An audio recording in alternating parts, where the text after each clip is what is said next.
again, everyone. Modern Symposium. Still talking politics today.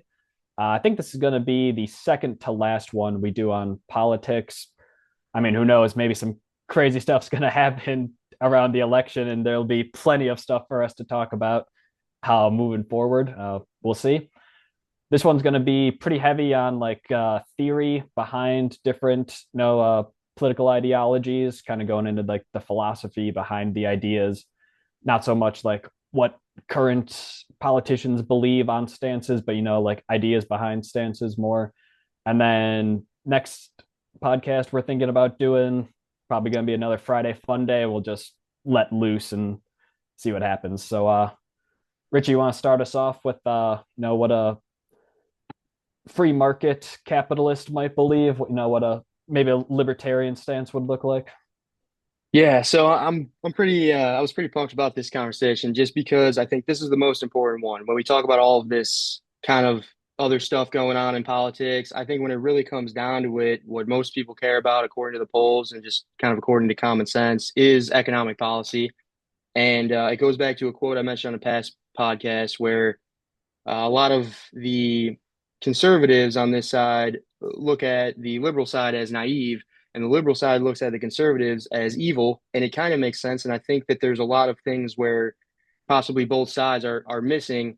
But in my opinion, I take a pretty hardline free market approach when it comes to economic policy. I'm a big fan of the free market capitalist economy. I think it's a great thing. I think that it's a big deal because what it is it allows every transaction to have mutual consent on both sides. And as opposed to, whenever there's government regulation involved, and, the opposite would be an entirely communist system where the government owns everything and decides the price of everything. And that one, is a little bit radical. But even social welfare programs and democratic socialism, a more Bernie Sanders type of approach, I think is actually not only harmful for the economy as a whole, but it's as part of the economy as a whole, the lower class people that they're seemingly trying to help, I think it would hurt them as well. And I think at the end of the day, it's an overall negative when it comes to the value of our society and what we produce and what we do as a collective. Yeah, I'll hop in. Speaking economically, right? We talked in the past how I believe in strong social programs. That's really not the economic portion of what a liberal mindset would be. So the further left, essentially, you move on a spectrum, the more ownership of a company that the people would have, that the actual like workers would have, right? You've probably heard the phrase seizing the means of production, on the internet. What does that mean? That means in a free market capitalist society, the people who own the means of production are the owners of the business, not the workers of the business. The further left you move, that divide becomes more and more egalitarian between everyone, right? So like if you move all the way left, then everyone owns an equal share of everything. Now, a little bit further right than that would be something like strong profit sharing systems in a company, wherein the owner doesn't get 100% of the surplus of manual labor that's then redistributed back to employees. I don't know if one is necessarily better than the other. That's what we're here to discuss. Yeah, so I think the main question. So I'm gonna go pretty right wing on this episode. I know the last one I was ceding some ground. This one I actually want to. I think a lot of people don't understand the right's perspective on this because the common perspective of the right is not, oh, well, those people at the bottom, they don't deserve anymore. It's not like it's nothing to do with that. It's more along the lines of it's not helping anyone when the government as a third party steps in and tries to dictate what the mutual transaction would be in any other case. Um, I mean, and going off that, we talked about responsibility, individual responsibility as opposed to collectivism on the last episode. And to kind of clarify that a little bit, it's not that I am in support of individual responsibility. I'm not encouraging individual responsibility, but I believe that individual responsibility is necessary for us to survive as a collective society. And Let so, me in let me order hop to, in real quick. You're not okay, advocating for personal responsibility. not no, I'm not advocating for it. I am observing that it is an absolute necessity, whereas there's Oh, no way that a society could okay. function without it. I'm not saying Yeah. that's what I mean, but the point being is that it's not like I'm saying, oh well, I just think it would be better if everyone had individual responsibility. I'm not saying that's what I think. I'm saying that that's what nature thinks, I guess, and to try to kind of compensate for the differences in ability amongst people by trying to make it more equal. I guess the question comes down to with, and we can get more specific just because it'd be kind of easier to wrap your mind around as far as like what we're actually talking about. But what would be the goal? What are we trying to optimize by, say, I don't know, something specific like raising minimum wage or um, providing, That's that's that's a a that collective social that's program? a great question. What are we trying to optimize is that like the question of civilization, of I society? mean, Maybe it's like what are we going towards? Where are we that could going? be the fundamental difference right there, and that's just the question no one asked. It could, Right. it could be P- that p- they're just p- trying p- to optimize for different things. I like that a lot. I would say you trying to optimize for like happiness. I don't know, for like well-being of everyone sort of deal. What do you think? Yeah, I mean, when it comes to strictly economics, I would say the goal should be to optimize for the growth of the entire economy. So, meaning the increase in quality of life for everyone involved over the long term. Right. So then, even then, there's the question. You say growth of the overall economy, right? Versus what about growth of economy, growth of everyone, right? And I feel like that's almost a fundamental difference. You did say you think those kind of coincide, right? Yeah, I would almost say that I was gonna I was gonna ask Yeah, you, what do you mean? What's the difference there? What right. do you? No, they coincide for sure, but I think the proportion might not be, in like a free market capitalist society, say the entire economy grows by $10 billion. How much of that $10 billion goes to who, essentially? I guess that's where the question comes in, between these ideologies. Yeah, I mean, over the long run, anyone who engages in a growing economy is going to grow in quality of life, and that's kind of another confusing part of it is that we look at it in terms of money, and but it's actually not money is actually not a good metric of the quality of life Right. or your status relative to everyone else in your society. For example, we are very middle class guys, not really doing anything much, but we have iPhones and these computers and everything, which is something much more valuable than the richest man in the world would have had only 100 years ago. And Right.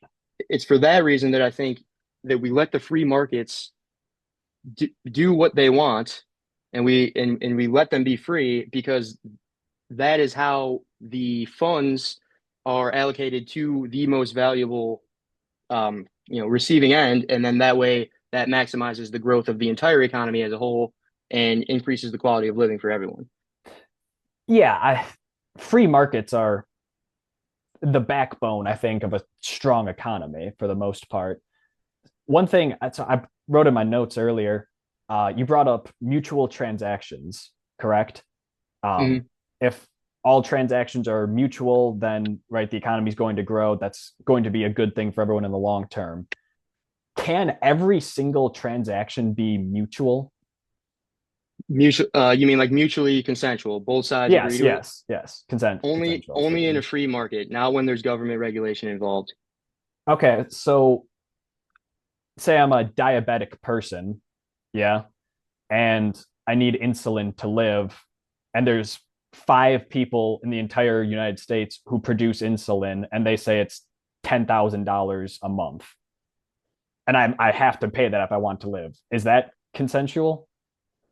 Well, if you consent to it, yeah, because your other option is you die. But that, I mean, I know where you're going with that. You're going towards the healthcare route, which is, that's a tough one there too, because it is something that is necessary for you to live. I would argue that if it was a totally free market, there wouldn't only be one guy or five guys selling insulin. There'd be hundreds of guys selling insulin, and then they would have to compete to get the lowest prices so that you buy theirs instead of the other ones. But because of the way our healthcare system is, which we talked about last time, so I don't want to go too far into, but because our options are so limited when it comes to the healthcare providers and the pharma companies, we don't actually have a free market in the healthcare sector. I wouldn't say, but I mean, I don't know can if you we have name? a free market in like most sectors. No, we don't, and I think it would be better if we did in most sectors. Maybe I mean, I'm sure there's nuances here and there where government regulation does probably help in some ways, and the Is it value outweighs the cost. But for the here most we go part, though. Is it government? Well, it is government regulation, but is it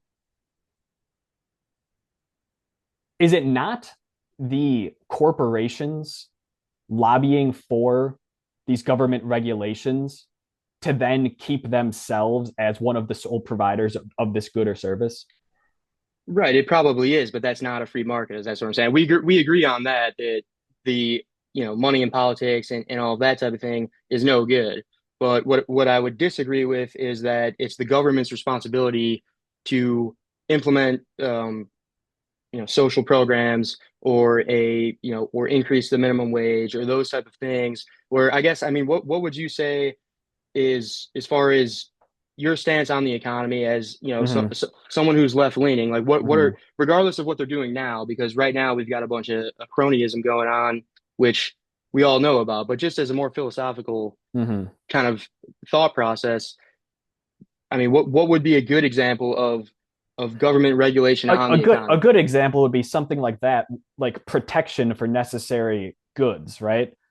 Same thing with like food sort of deal, like protecting people from a transaction that would not be uh, mutually consensual if there were other options. I guess yes, but I mean, if it's an entirely free market, then the idea that the, I mean, no transaction would be mutually consensual if there were other options, and that's the idea of the free market is that you're going to pick the best option, and therefore, if I agree to pay you something for a product, that means that your product must have been worth more to me than that money that I paid you versus the money to you must have been worth more than the product that you gave me.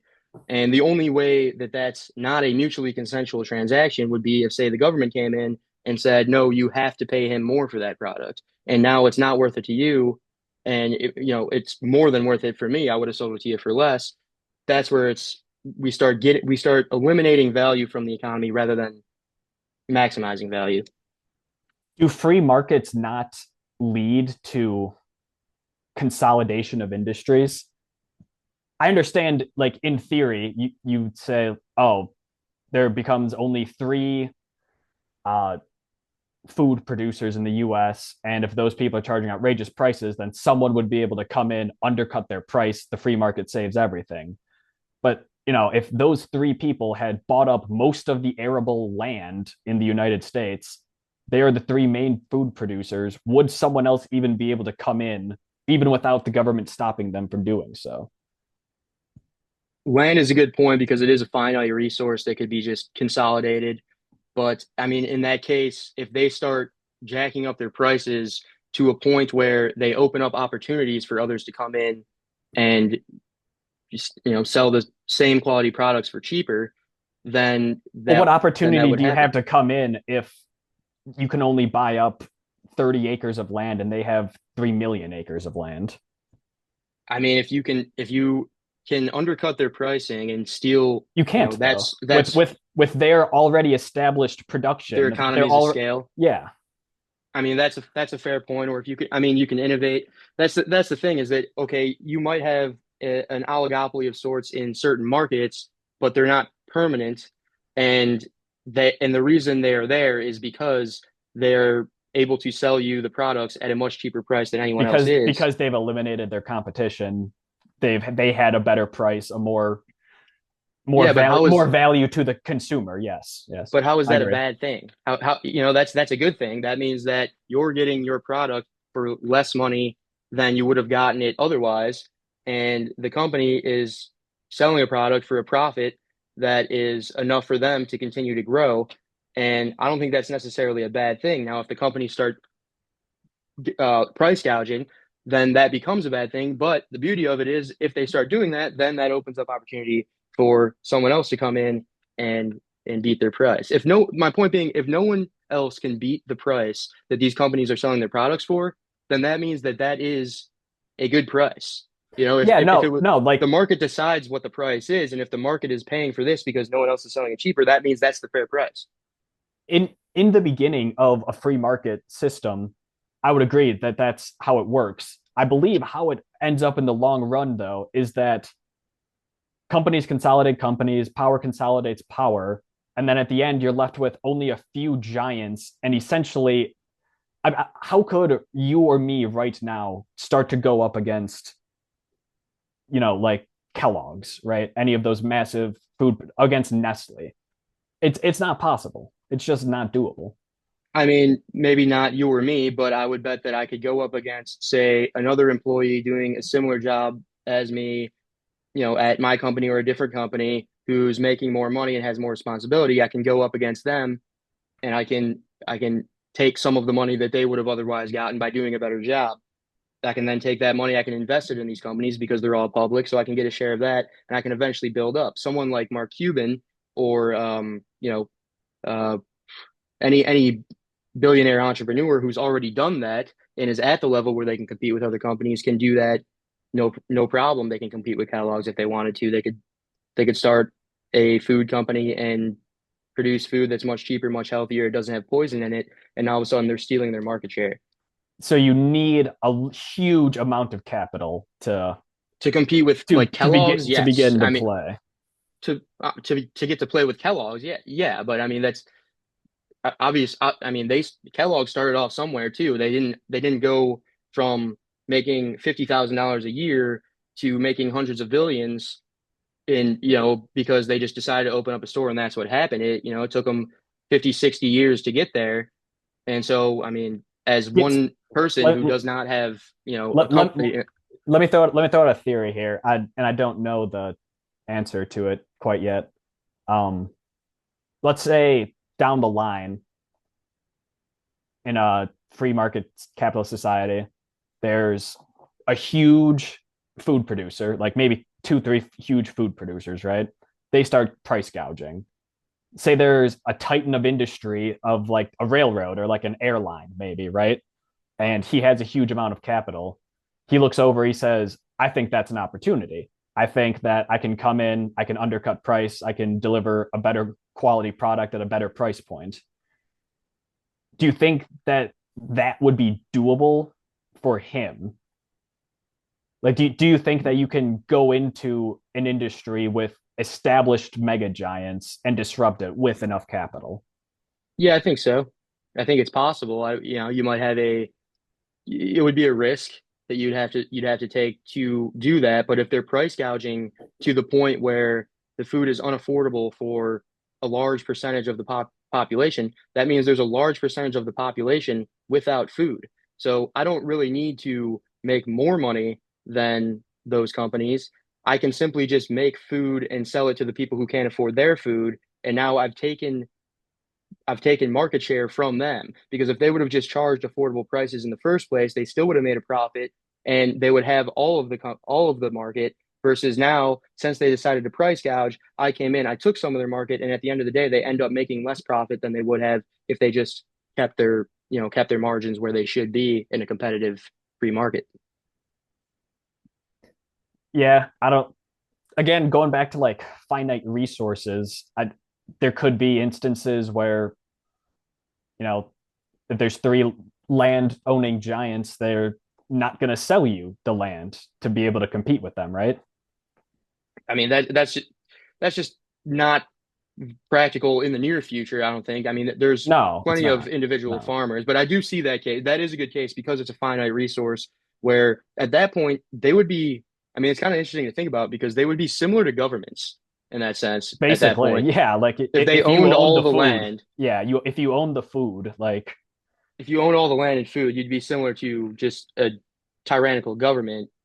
I see that point, but I think for the most part, um, I don't think that that's practical in the near future. no, no, I could see it getting it's there. all theory. It's all theory, obviously. No, yeah, and that is actually a pretty valid point when it comes to finite resources. But now I would ask, okay, so I agree with you on that. That could potentially be a problem, but would the government stepping in and enforcing price control, say, or wealth redistribution, would that be a viable solution to that problem? Or it'd be, I don't know if that would solve the problem either, because I mean, at the end of the day, I mean, I'm yet to see a government policy that actually would help with inequality without making everyone just equally poor. I mean, the only thing I've ever seen that was targeting inequality was just policy that would, or theory that would make everyone equal because no one has anything. What was the question? What I was mean, the what would be the what would be the um kind of leftist view on that as far as what to do about that? At the same time, should it be the government's responsibility to proactively step in and stop that, or even reactively stop that if Yeah, that were to be the case? yeah. I mean, I would say probably if again, this is kind of a example where say they're charging massive markups on food, right? I would then say the government would step in, say, all right, take whatever your profit margin is, like you got to like cut that in half, basically. Like they're making 500% on something, 250% is still plenty, in my opinion. Yeah, no, I mean, that's the thing about the profit margins too, though. That's why it's tough, is because it doesn't make sense in nature. Like the idea of the free market is not really an idea. It's a lack of, or it's not really a system. It's a lack of a system. Whereas it's simply like, yeah, you can engage in whatever transactions you want. The government won't step in. Any government solution to try to combat that does not seem to work. Like that example of limiting um, profit margins, that's been tried. That was part of Obamacare. But yes, okay, they stopped them at 15% profit. So now all they do is up their costs, and now they're making more money because 15% of the higher cost is more money. You could do it by a Right, percentage, but right. Little pivot here. Do you think that water is a human right? I mean, not necessarily. No, I guess what do you mean by human right? That I hear people throw around Yeah, the word like this is a right, and it's like yeah, just I mean, just because you declare something a right doesn't mean it's a right. I don't really understand. Go, yeah, I guess what do you mean by a human right? Do I think everyone should have it? Yes. Do I think everyone who's ever been born is gifted water? Like I don't know.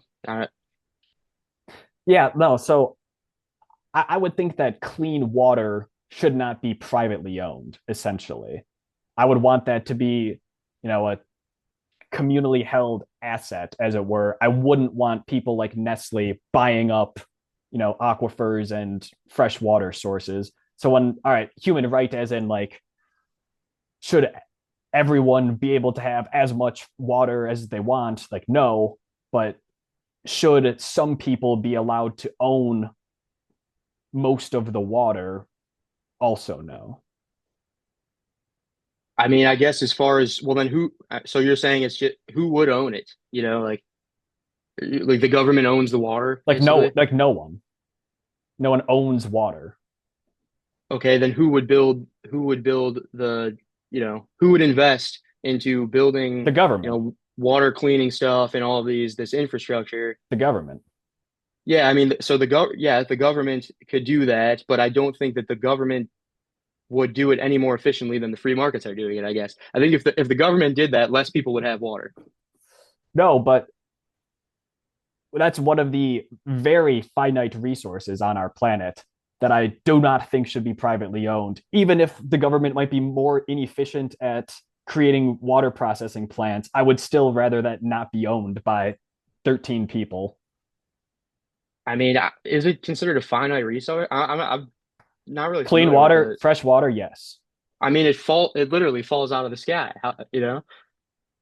Yeah, but that it falls out of the sky, but that's not enough. Do you know that America, sorry, not America, do you know what percentage of fresh water the Great Lakes make up in the In entire world? America, In the entire world? um, it's got to be pretty big, I Like imagine. 20 or 25%. Yeah, they are the Great Lakes. Yeah, But okay, so but that's a perfect example. Is like, no, who owns the Great Lakes? I don't think anyone No owns one the does it. Great Yeah, the Lakes. government owns them, like you said. So I feel like we're already there. Yeah, but companies are now like buying up fresh water sources. Okay, I mean, I don't know if you can buy the Great Lakes. Maybe I don't know if yeah, I those are mean, like I I I don't think guess those are for sale, but I guess if the idea is that the government should own some water sources for, in case of emergencies where people can't get water or something like that, then yeah, I think that's fair. And I think I mean, when it comes to like something like a lake, that's something where it is a social good. Now, when it comes to the person who goes to the lake, processes the water, puts it in water bottles, or builds the pipes and sends it into all the houses, that's a bit of a different story because that you can't say it's a human right when it costs something to get it to you because what other human would spend their own time and energy building up a system that can get you water and not receive anything in return? well, again, that'd be the government. That's what we would pool our money towards, and everyone would then have access to fresh, safe, clean water. Yeah, no, and I mean that's if that's what that is something that I would think of as something like a public good, like roads, where it's like Right. if that's something that I do think would fall under government jurisdiction in some cases. Now, I don't know. I don't think it would be a better solution. I guess I don't see. I'm not familiar on the water industry, honestly. I don't believe there's like a problem with water supply with the free markets. If there was, I mean, that that is something that, the government should probably be prepared for in the sense of having some way of getting the citizens water. I think that's fair, and I doubt that that costs very much compared to our budget. So I think that's pretty reasonable. I like bringing up the budget there. Um, there we have a huge spending problem in the United States. Our congressmen love to promise us the world, not deliver it, and then throw all of our money elsewhere. Um, our national deficit has increased to what is it, like $36 trillion? Yeah, I think it is. I think that's exactly what it is. I saw it a couple days ago. It was like 35 or something like that. So I'll answer my own question, then I'll throw it back to you. Do you think we have a spending problem, or do you think that essentially money machine go burr? We have the reserve currency, we have the might of the American military backing our dollar. Do you think that we need to limit spending or not? Yeah, I think we do, and I think I mean we also have.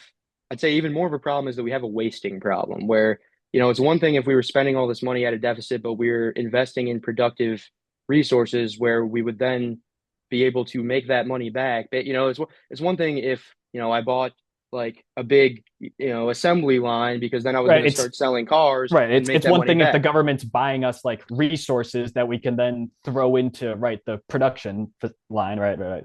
Right. Yeah. I mean, it's the same thing as on an individual level. If you see like some of these guys like Dave Ramsey or these like money guys who are, just talking about like individual financial, habits, it's the same exact thing on the big level. Is when you're taking out loans, it's considered bad debt if you're spending them on liabilities and consumables and nonsense, and it's considered good debt if you're spending them on assets that can then actually create an income that you can then use to pay back your debt. Now, the government is taking out all these loans and they're using the money on things that are unproductive, and so there's no way for them to pay it back other than either inflate their debt away, which is a very scary possibility.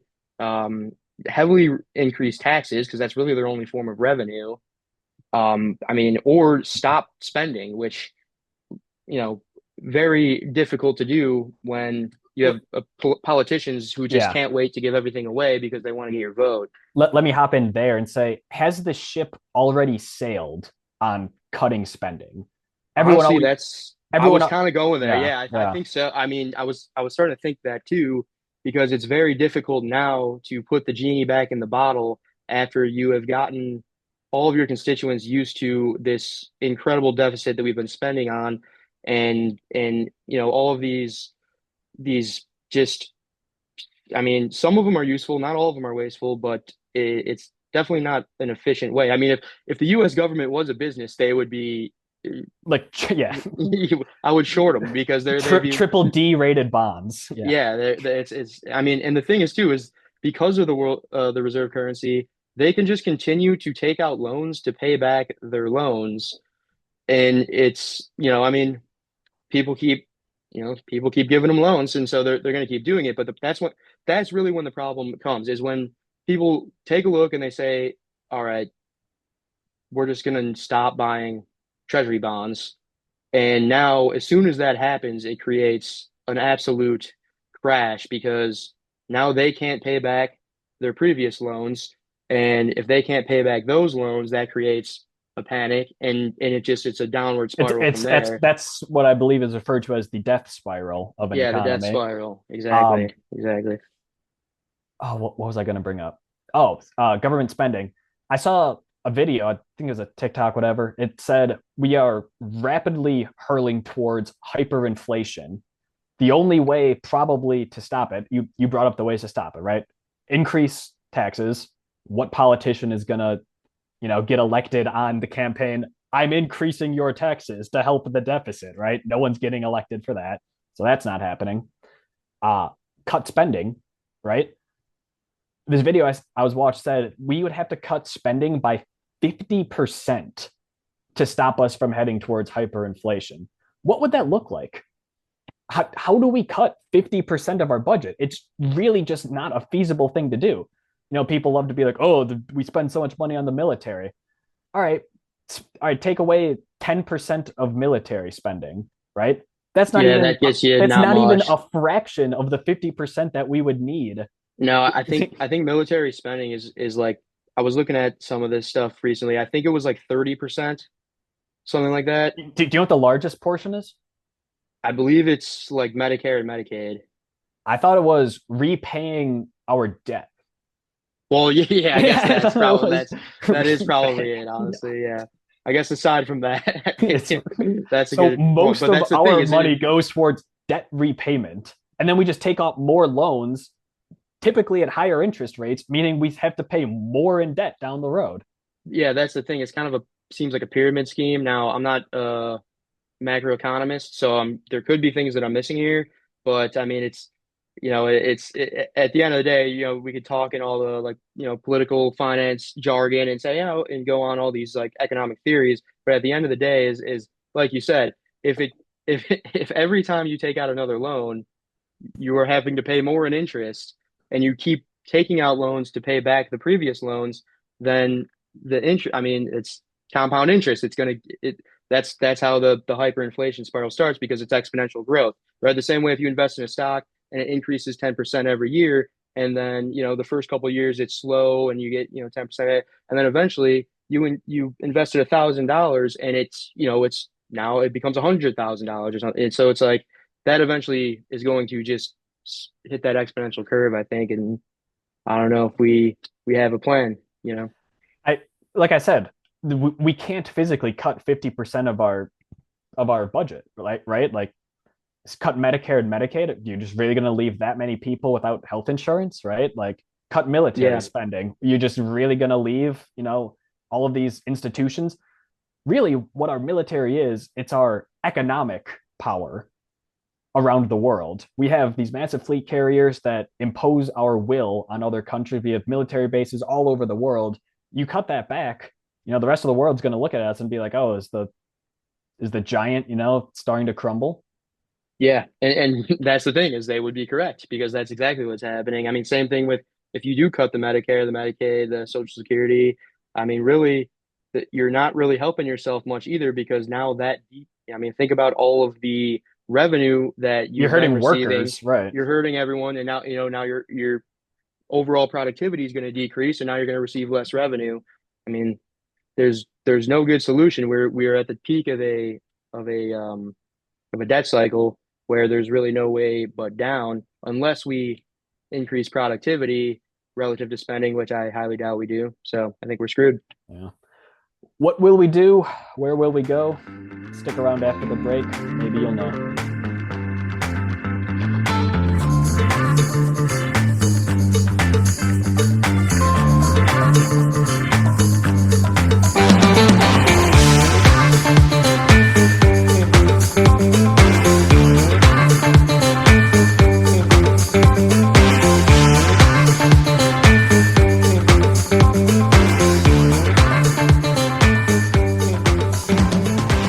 Welcome back, guys.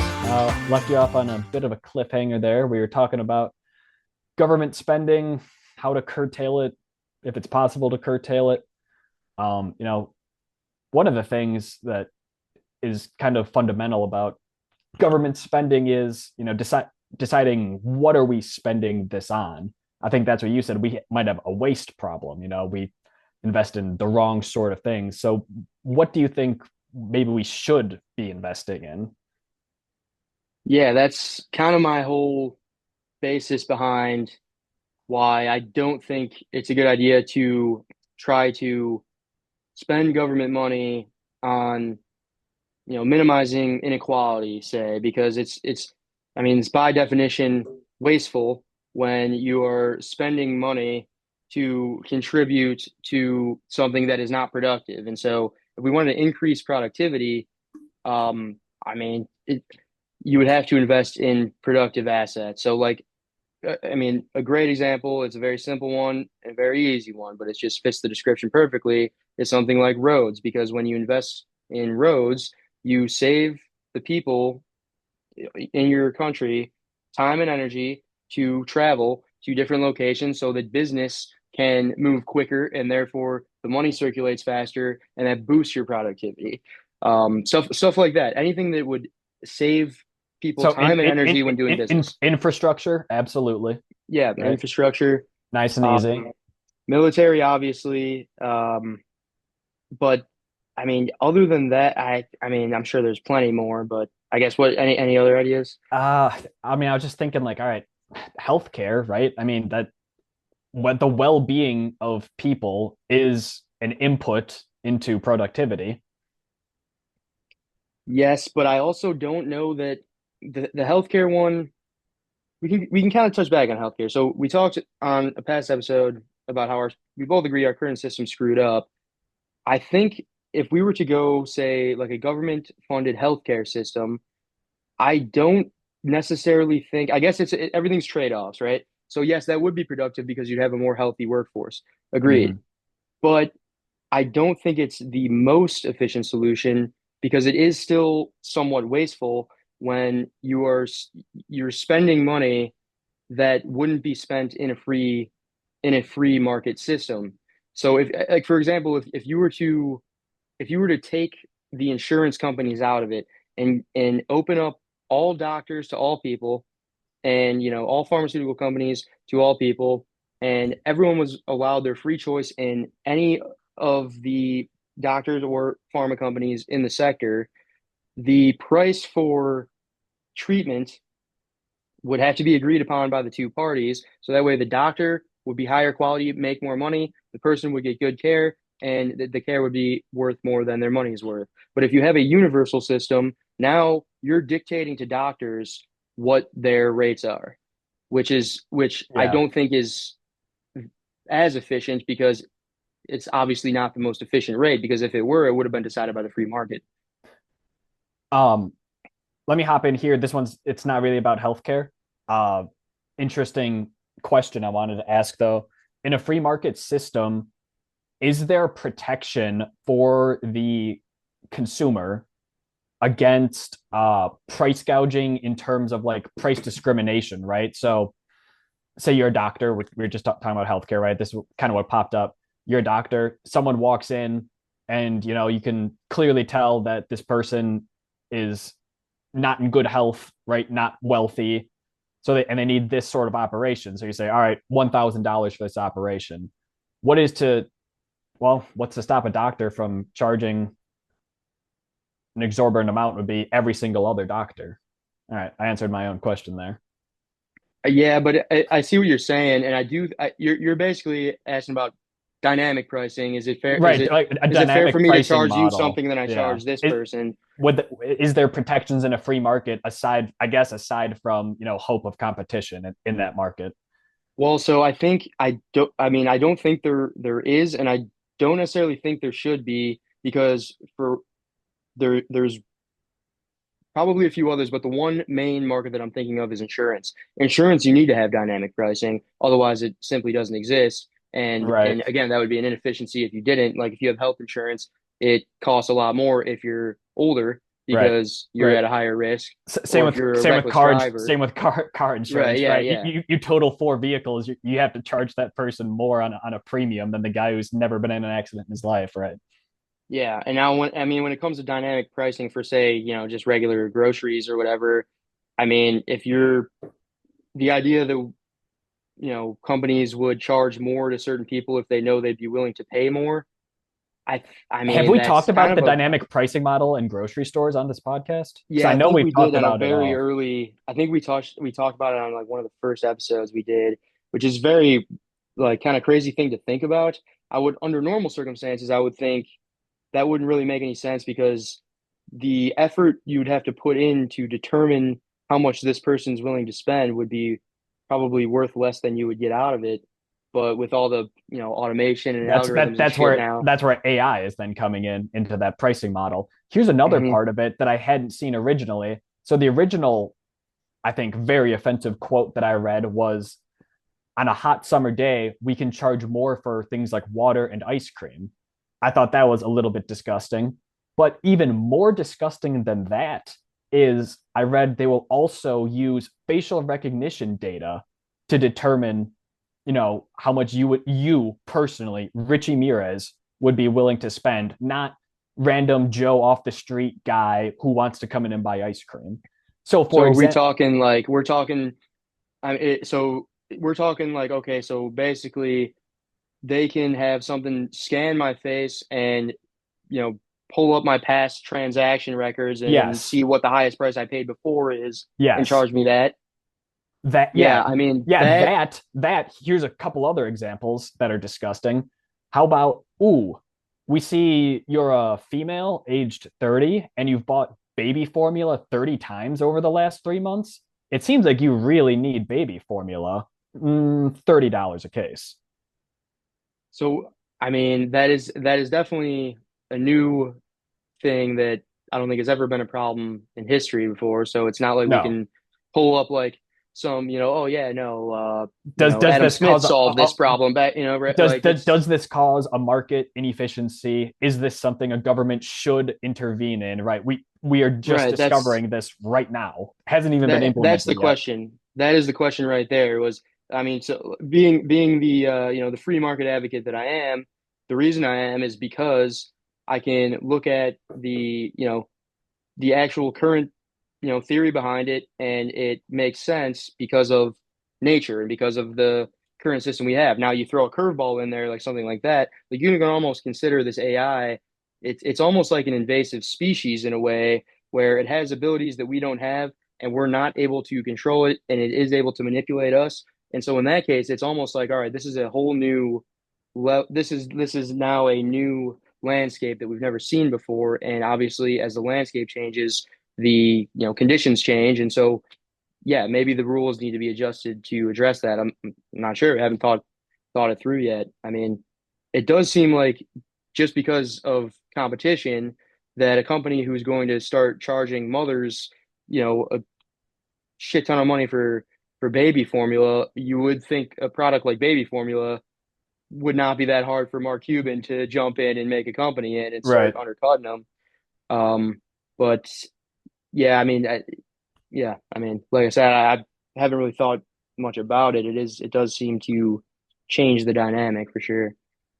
But right, like, all right, so going back to baby formula one, say you're a pretty poor single mom living in an area, you're probably only going to like one grocery store, whichever Walmart is closest to you, whichever Jewel is closer to you, right? If you have to drive another 10, 15, 20 minutes out of your way, a lot of suburbs, right, have 17 grocery stores in, a 3 mile radius. A lot of parts of America don't, right? Like our friend who moved out to Babcock Ranch, shout out Healing Roots. He said that there's like one Walmart and it's like 35 minutes away from them. So Yeah, can but so can that mother then take her business to Mark Cuban, instead of that Walmart? I mean, I would say yes. I mean, you can order it on Amazon or online. I mean, even if not, even if the closest store was 30 miles away, then that means that the highest price Walmart would be able to charge is the cost of the baby formula plus a 30-mile drive or a 60-mile drive there and back, which I Not mean, we without and competition. that's what I mean. If the closest competitor was 30 miles away, and then yeah, that'd be inconvenient to drive the 30 miles. Oh, But if they're oh, starting oh, to I if get it now. I get it if now. if the Yeah. price gets so Walmart would yes be able to charge a higher price for baby formula, but if that price got Right. too high, then she's just going to drive the 30 miles and stock up, and, Right. and we do. I've done shit like Right, that right, too, right. where I No, live in the but the city. opportunity cost of the 30 miles then comes into the factor of the price, right? I mean, there's been times just living in the city, everything's a little bit more expensive than the suburbs. There's been times that we've driven out to the suburbs to go stock up on, booze or whatever we were grabbing just because we didn't want to pay the city tax. And so it's like, I don't think that is just absolutely like, that's the game changer. Everyone's screwed. The baby doesn't have formula. I mean, there still is a competition there, but I see what you're saying. It is an inefficiency where it's not like a marketplace where all of them are right there. Yeah. So, AI, obviously that's gonna throw huge curveballs into how we think about economics, right? One of the things that gets brought up a lot in terms of AI automation, et cetera, is going to be, well, 10, 20 years down the road from now, what jobs is AI going to take, right? There's self-driving cars right now. If that technology continues to get better, the number one job in America, I believe, is trucker, is driving of some sort. So what happens if a robot who doesn't need to be paid an hourly wage, only needs for the cost of maintenance on it, and can work 24/7 around the clock? What happens when, like you said, an invasive species to our economy comes in? Yeah, I mean that is the big question, and we're seeing it. I work in the construction industry, and it's already starting to happen there, where there it's not really been. I don't think I've seen it in action yet, but I know that the construction companies are starting to put in orders for some of these, you know, labor robots who can. And that's the thing is they can work, an infinite amount of time. They don't get tired. They don't, you know, they're not going to complain and ask for a raise, or they're just going to you put the upfront money in and then you've got it, and now you've got infinite labor. And that does basically, I mean, it creates a situation where, probably a majority, if not more people in the society have nothing to offer. Like right now, even someone with no unique skills or no products that they can sell, they have their labor to offer. Whereas if you have the robots, then suddenly human labor is not worth paying for anymore. And so it's like, Right. how do people get paid? That is going to be an issue. I think that's And going to screw everything up. I kind of want to jump in there. You said, that you brought up unskilled people who only have their essentially body to sell, only have their labor for them to produce wealth. What about people with skills? What about Yeah, I mean, yeah. accountants? They're What not about safe either. Yeah, programmers? right. What was crazy when me and Richie ChatGPT's got some skills. They can get us. when me and Richie were in high school, and probably even before high school, whatever, we grew up with the line, you got to work in computers. That's where everything is going right now, right? You got to be a programmer if you want to make big money. It's no longer, being like a businessman, like back in the 70s, 80s, it's like, oh, if you wanted to go make real money, you go to Wall Street, right? You go to like you be an ad man like Don Draper, right? What they told us was if you want to make real money, computers are the future. What happens when a computer can generate lines of code better than a human? Yeah, that's the thing. All the there's a lot of even yeah, computer coders are getting laid off, and it's not that it's not that currently AI can just code websites entirely on its own. It's that for something that used to need 100 computer engineers, well now 15 of them can do the same job using AI to help and get it done as quicker or better. And so the need for that large of a quantity of labor is no longer there. So yeah, I mean that is another good example too. So yeah, I shouldn't even say unskilled. Skilled, it's going to be like mostly. It's going to be pretty much like everything. What jobs can't AI take from us? I think what's the word? Just like hospitality or you know, Right. So I was kind of thinking like teacher maybe, but then yeah. I mean, it kind of can, but it like wouldn't be as good. imagine like an iRobot or whatever. What's Elon calling his robots, whatever those things. Imagine one of the The Optimus. imagine an android in a classroom literally with one function and is designed to be able to teach your kids well. You don't think they would be able to do it better than the overworked, underpaid, underappreciated apes that are currently doing the job? Yeah, I mean, at that point, we are getting to the point where we are no longer useful. And so I mean, some of us will be like, if you understand how to create AI or work on AI, well, you're in luck because until AI learns how to make AI, and then and then you're out of luck. Right. So right, I don't know that all of the jobs are going to go that quick. I think driving is going to go. I think though kind of number crunching jobs like accounting stuff like that, those are going to go. Data entry Um, jobs. There are so many yeah. data entry jobs, not even accountants, not the guys who, like look at the numbers, have to make sure the numbers line up, just straight data entry. Those are Yeah, gone. they're probably going to be gone.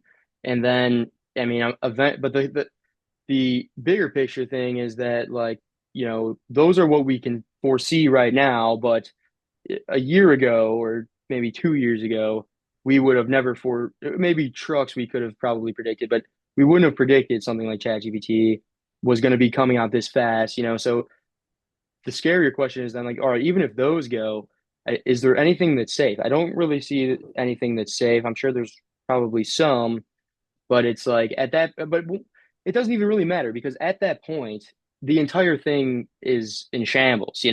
When 75% of the population has absolutely nothing to offer, no labor, no skill that can out perform AI, and so they're all out of a job, then even the people who still have jobs, they're not in, it's like, it's not like they're going to be, they're competing with all of the other people. It's not like they're going to be, living the dream because the No. entire economy is going to be in shambles. So what happens, say in 10, 20 years when the AI takeover probably happen slower rather than everything everywhere all at once, right? It's probably going to be a slow trickle. We'll see those things. Say in 10 to 20 years, all truckers are out of a job. That's a huge part of our labor force. At a certain point, will we need something like UBI, universal basic income, because there's just not enough actual jobs for people to have. Yeah, I mean, it's very tough to say because yes, in the situation where the majority of people have nothing to offer, then the, I mean, I almost think we're at a point at that point where I mean, it almost seems like we don't have a society at that point. Like the reason Like that yeah, these nations humans, right? exist, the reason that these, empires and nations, always, small tribes from way back when, the reason that this whole collaborative system we have even started is because we need each other to help each other because, division of labor. So, hey, I'll focus on this, you focus on this. We'll get hundreds of thousands of people to all focus on their thing, and together we'll build it. Well, now when that thing keeps operating and it no longer needs the people, it's like, what are we? We're in a whole different world where the entire idea of an economy and a government and a nation as we know it, it's no longer even. It's a fundamentally different thing at that point. Yeah, I mean it's a literal reshaping of society. It becomes a brave new world in that aspect, right? Wherein you no longer have to labor away to get things done. You have machines doing it for you. You have AI thinking about it. You have them communicating to the labor machines at that point to get it done. So then, what is the purpose of humans at that point? I mean, yeah, I feel like we would probably reach a spot. I can see UBI becoming a thing or something along those lines, and I would bet that we probably reach a spot where we're all just basically living in kind of just a nonsense world where we're basically just like animals at that point, where we're not even worried about, how much money we're making. We're kind of just like dicking around watching stupid brain rot TikTok videos all day, and the AI just keeps pumping, nonsense into our feed to just kind of we're just kind of like brainless creatures who our only purpose really is to just keep paying attention to the AI and feeding it data so that it can get smarter and better. And at that point, we're not really useful. At least like 99% of us, other than the people who own the AI. All right, so let's dial it back a little bit away from end game of AI. Let's go into like the next like decade. Okay. Get back on like UBI a little bit Okay. because Yeah. if we have a large portion of our population that is out of work, that is quite literally a recipe for unrest, for like civil disobedience, things like that. I think it might become a necessity at that point to provide some basic level of income. And that would Yeah. be a function of government, obviously. But Yeah. I mean that's it's tough. I mean, I guess it's tough to predict like how far along the lines we are, but the problem would then be like we talked about with the federal budget is like where would this funding come from?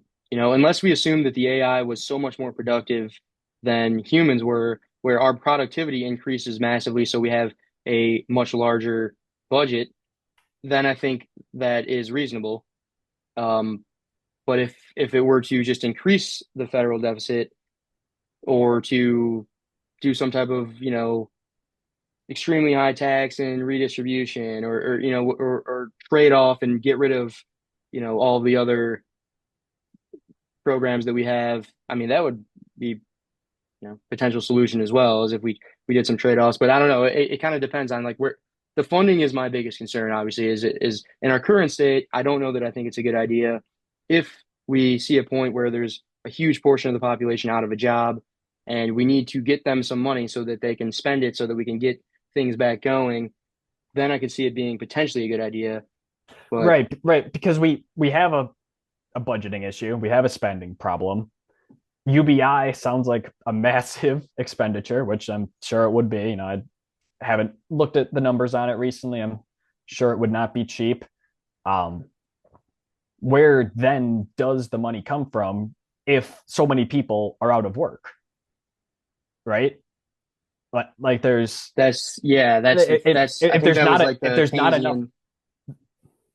I think like that was like a Keynesian theory, like back in the 1930s or something during the Great Depression was talking about the similar thing where it was like, okay, if we want business to be able to operate, we need to make sure that there's a population with money to spend.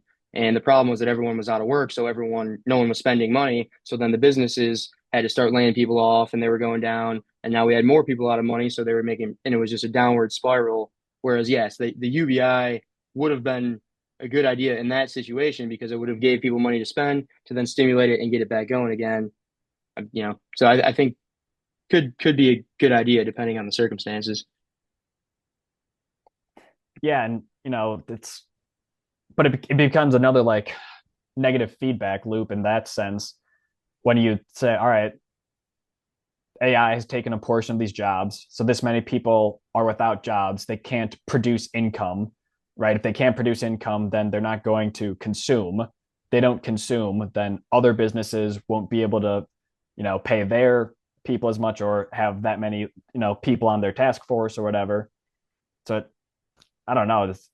Would the government even like want would the government want people not working, or do they want people to be constantly working and producing things? Yeah, I asked the overlords on the cost, and it would be four. So if you were to give everyone $1,000 a month as UBI, it would be a $4 trillion annual expense, That's fat. which is I think that's bigger than our entire federal spending per year on everything right now. I think the total is like 3 trillion. So, but yeah, no, so the question being whether or not the government wants us to be Yeah. working or wants us to not be working. Um, it is a good question. I don't think that the government has any incentive for people to work necessarily. I think the government, at least in our current state, prefers it if we don't work because then we're reliant on government programs, um, which it seems to like. But it also kind of just depends on. I mean, the government is a inanimate object. It's all about the people who are in the positions, and so I think it kind of And depends on the that people as in the well. positions are owned by corporations. Right, but the corporate, I mean, yeah, okay, yes. I mean that is the problem, but ideally, no, because if the government were to operate as it's designed to, then, you know, then I don't think it would want us to work Right, right, right, right, because it's owned right. by, yeah, so yeah, so okay, I see. Yes, in this case, because of the revolving door, Yeah. I could see that being a possibility as well, right? Because it's so like the government, wanting us to stay working so that we so that why? Because they don't want us to try to overthrow them. I don't think we're going to Right. do that. Companies not wanting us to keep Companies wanting us to keep working. I mean, I could see that because if not, then maybe we start our own business or we have time to do some research and figure out exactly what the CEO does, and then I can just go to a different company and be the CEO or build Right, up. right. And so that I think does actually make sense. Yeah. So in the ideal scenario in which our government truly functioned as it was supposed to, maybe there really isn't an incentive to keep us, you see this online a lot. Like the government wants to keep you angry, poor, unsatisfied, and unhappy because, people who live in utopian societies would then, right, like try and overthrow the government, would try and, seize more power for themselves.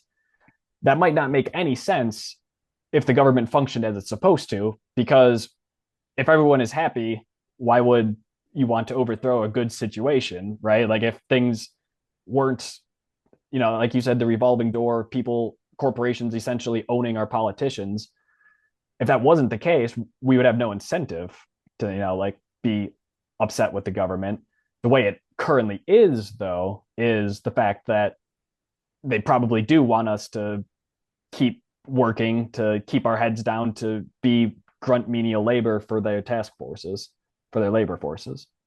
Yeah, that makes perfect sense. And I mean, when it comes to the money in politics, yes, when it comes to the federal government and congressmen and presidential candidates, yes, we do have a broken system where corporations are taking advantage or, basically taking some form of ownership over them in a way when they're the ones who are funding their campaigns. But I would also say too, though, I wouldn't go as far as saying that's like a widespread issue when it comes to day-to-day lives and employment opportunities because for one, it's probably a handful of big corporations who are doing this, and it's a federal level handful of politicians who are in their pockets. But for the most part, when it comes to just getting a job, it's one thing if you are applying to be, the CFO of Boeing. Well, then you might have some corporate kind of shady bullshit going on behind the scenes and maybe politics gets involved. But if you're just trying to get like a regular job at, your local Aldi, it, I mean, there's really no correlation there as far as does your local government care whether you're working or not? They probably don't really care, but your company does. Your company wants you to stay working for one, just because they want to get as much production out of you as they can, and then also because the more time you're not working, the more opportunity you have to look around at better options. Right. Right. All right. So wide-ranging political theory. Got a few minutes left here. Wrap it up. We'll end our deep dive into the theory behind things this episode. Next episode, we're gonna go a little crazy with just talking about the actual candidates, maybe the actual the race a little bit. To wrap it up, I think main difference between a government owned, more like people owned, government owned corporations, productions of labor versus a free capital society, one in which the owners own everything, the people don't own part of the equity sharing. Um, you can see both sides, right? And again, it's probably somewhere in that happy middle where we probably want to be. And for the most part, talking about this, I do agree with you. Like perfect free markets, in theory, sound like the best option at most points. The nitty gritty then probably gets down to, well, when isn't there free markets, right? And should the government then step in to help people in that aspect? Yeah, I like that. I like the phrasing of or the framing of it that way a lot because that is kind of the way I look at it as well, is where I think general default rule is free markets are good. But then of course you do come across situations in which it does make more sense for a government or a community collective to just, pitch in, pay the taxes, whatever it is, and get this kind of this is now public, publicly owned versus privately owned. And I mean, roads are a good example of that too. It's because once you build a road, the cost going forward is, negligible. You got some maintenance costs, but it would cost more to try to figure out, try to track down all the people who drove on that road and charge them for it. And it's like, okay, why don't we all just pitch in our taxes so that they could build the road, and then we can all just use it whenever we want, and it's no additional cost to anyone. Perfect example of something that is like a collective good that makes a lot of sense. Now, healthcare, that one's debatable because at healthcare, you're not just using a road, you're having to go to a doctor and take their time and energy. Right. And the doctor had to, put a large investment up front. And Yes. so it is a little bit different because it's a more finite good that you're, purchasing rather than one that's going to, once it's built, it's going to be there, forever. And it doesn't matter how many people drive on it. Mm-hmm. Yeah, no, I kind of like that framing as well, right? If it's something that can be owned for a long period of time by the collective group, then maybe it makes sense that it should be done that way, right? Something like ownership in a company, right? Why is it that free markets are more efficient than government controlled ones? Well, it's because when you have one person at the top making decisions, it's a much more efficient method than every single employee having an equal share in everything, right?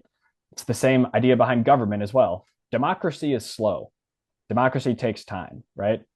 It's a good thing in the long run. I think many people like the fact that we don't have a monarchy, right? But it's kind of finding that balance in between efficiency and equality for everyone involved, I think.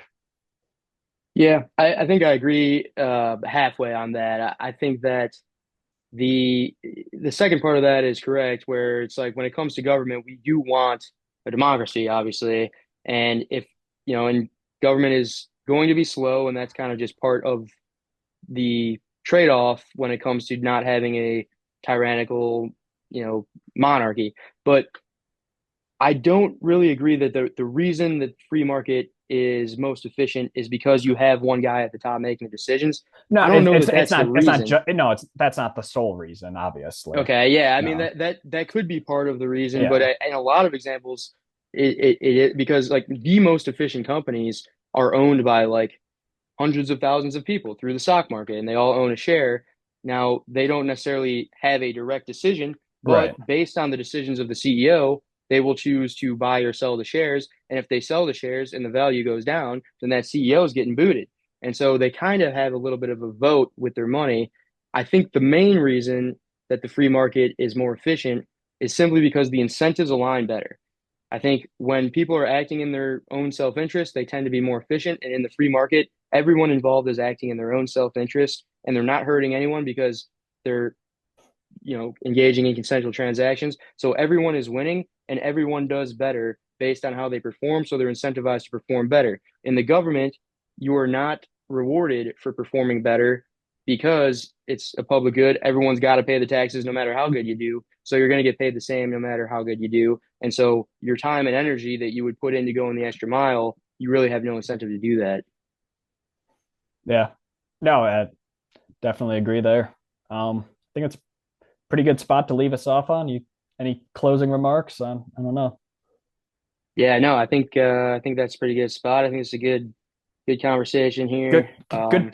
good talk. I mean, this one's a little drier than I think the next one's gonna be. So Yeah, if well, you're able, this one I think is more. I like this one a lot. I think this is important. I don't think people have these type of conversations, at least to the level that they should, because this really is the conversation where you know you can bring up the ideas where it's not just like, oh, that guy says he doesn't like this social program, so he must be an evil guy. From my perspective, I'm trying to say, no, I'm not evil. yeah, There's reasons why, yeah. and then same No, thing with the other side. But but yeah, this one is probably not going to be as explosive as the next one. Hopefully, the next one's going to be a Friday night special, I believe, right? I believe so. But yeah, no, like this one, like you said, this is the important stuff. This is like the nitty gritty. The next episode, be a little more flamboyant, a little more electric, possibly. But I guess you have to stick around and find out. All Thanks right. for tuning in, everyone.